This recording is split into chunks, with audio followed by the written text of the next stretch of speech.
रेगिस्तान के बीचों बीच एक छोटा सा गांव था, मृगतृष्णा। यहाँ के लोग सपने बुनते थे, नाजुक और पल भर के, जैसे रेत के महल धूप में चमकते और रात में ओस से भीगे हुए।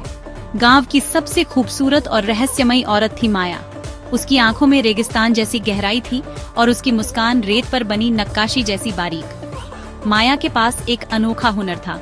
वो रेत के महल बनाती थी जहाँ लोगों के दिल के सपने जिंदा हो जाते थे।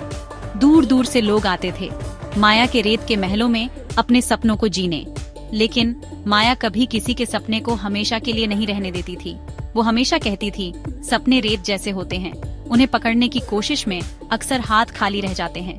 एक दिन अर्जुन नाम का एक जवान व्यापारी मृगतृष्णा आया। उसके सपने बड़े थे और उसकी महत्वाकांक्षाएं आसमान छूती थीं। उसने माया से एक ऐसा रेत का महल बनाने को कहा जहां वो गांव का सबसे अमीर और ताकतवर आदमी बन सके।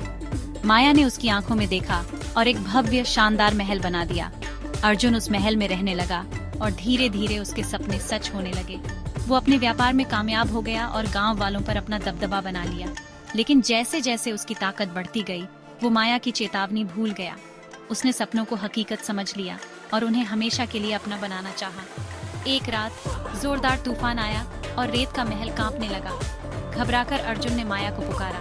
माया ने उसे देखा और कहा, तुमने सपनों को थामने की कोशिश की अर्जुन, अब देखो वो कैसे टूट रहे हैं। तूफान और तेज हो गया और रेत का महल ताश के पत्तों की तरह ढह गया। अर्जुन की आंखें खुली और उसने खुद को रेत के टीले पर अकेला लाचार खड़ा पाया। उसके सारे सपने हवा में रेत की तरह उड़ गए। माया ने उसके कंधे पर हाथ रखा और कहा, कभी कभी सपने देख लेना ही काफी होता है।